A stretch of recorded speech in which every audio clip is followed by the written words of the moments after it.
आज के इस RBSC class 10th maths topic में एक्सरसाइज 2 से एक थ्योरम पढ़ते हैं।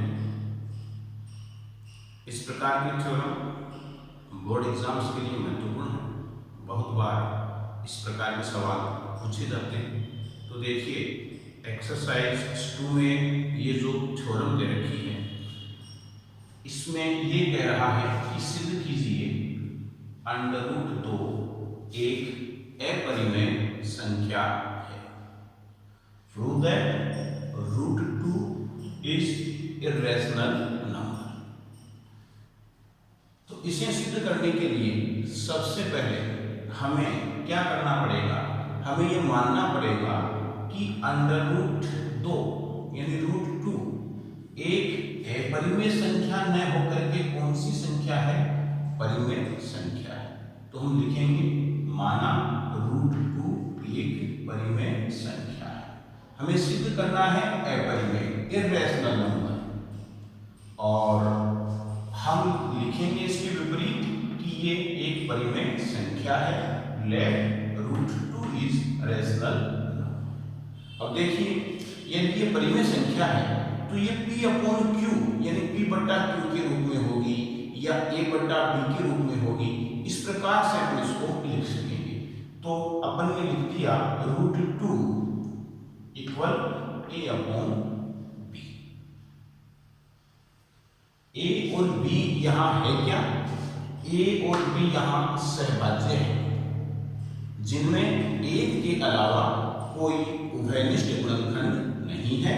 A and B are co-primes, and where there is no common factor then 1 in them. इन दोनों में एक के अलावा कोई भी उभयनिष्ठ गुणनखंड नहीं है, ऐसी कल्पना हमने यहाँ की है। अब देखिए, √2 इक्वल A/B लिखा है। अब पहला इसमें अपना काम होगा इतना लिख लेने के बाद कि दोनों तरफ वर्ग करने पर स्क्वेयरिंग ऑन बोथ साइड्स।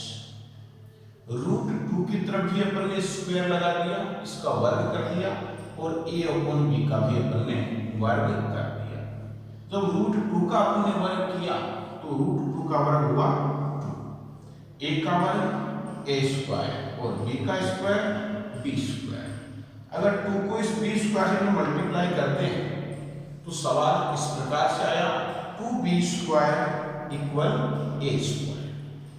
इसका तात्पर्य क्या हुआ कि ये 2 इस A² को विभाजित करता है, डिवाइड करता है। 2B² इक्वल A² अपन ने लिखा, इसका मतलब ये हुआ कि ये इसको डिवाइड करता है। तो अपन लिख सकते हैं यहाँ 2A² को विभाजित करता है, 2 डिवाइड्स A² और इसे 2B² इक्वल A², इससे अपन इक्वेशन फर्स्ट या समीकरण 1 अपन दे देते हैं। अब अपन मानते हैं, फिर परिकल्पना करते हैं कि A equal to C।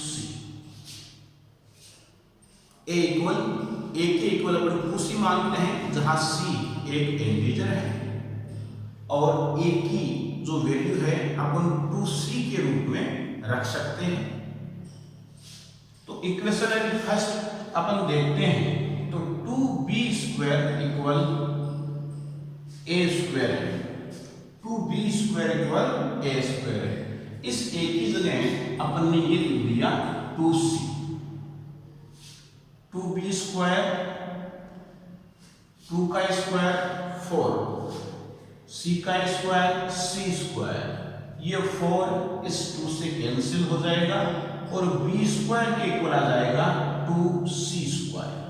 B² के इक्वल आ जाएगा 2C²। इसका मतलब क्या हुआ कि ये जो 2 है, ये जो 2 है, ये B² को भी विभाजित करता है। पहले अपन ने यहाँ सिद्ध किया कि 2 A² को विभाजित करता है, फिर अपन ने सिद्ध किया कि 2 B² को विभाजित करता है, 2 also divides B²। जबकि अपन ने एक कल्पना की थी, अपन ने ये कहा था कि इनमें एक के अलावा कोई उभयनिष्ठ गुणनखंड नहीं है, लेकिन अब जो उभयनिष्ठ गुणनखंड अपने सामने निकल के आ रहा है वो कौन सा है? 2 है। तो अब कह सकते हैं अतः ए और बी में उभयनिष्ठ गुणनखंड 2 भी है, जो हमारी अवधारणा √2 परिमेय संख्या है का विरोधाभास है। अतः √2 यानी √2 एक अपरिमेय संख्या है। कि हमने ये कल्पना की थी कि ये परिमेय संख्या है, इसमें एक के अलावा उभयनिष्ठ गुणनखंड नहीं है, लेकिन जब इसको अपन ने सोल्व किया, इसको सिद्ध करने का प्रयास किया, तो इसमें एक के अलावा जो उभयनिष्ठ गुणनखंड था वो 2 भी निकल आया। इसका मतलब ये परिमेय संख्या नहीं हो सकती, ये क्या है? अपरिमेय संख्या है। अपन लिख सकते हैं A and B have at least 2 as a common factor, so our hypothesis √2 is rational, wrong, so √2 is irrational number। इस प्रकार से अपन कह सकते हैं कि √2 है एक परिमेय संख्या नहीं होकर के ये अपरिमेय संख्या है। इसी लैंग्वेज को काम में लेते हुए, इसी मेथड को आप काम में लेते हुए आप √2 और √5 के जो क्वेश्चन हैं वो भी कर सकते हैं। तो आप अवश्य प्रयास करें, जहां √2 है वहां √3 लिख दें, उसके अकॉर्डिंग वैल्यू चेंज कर लें। जहां अगर 5 का करना है तो जहां √5 है, √2 है, उसकी जगह √5 की वैल्यू पुट कर दें, उसके अकॉर्डिंग वैल्यूज चेंज कर दें। लैंग्वेज जो है वो लगभग आपको यही रखनी है, यही काम में आ जाएगी। तो इस प्रकार से ये 3 सवाल कि √2 एक अपरिमेय संख्या है, √3 एक अपरिमेय संख्या है और √5 एक अपरिमेय संख्या है, इस लैंग्वेज के माध्यम से इस सवाल को देखते हुए आप इन तीनों को सॉल्व कर सकते हैं।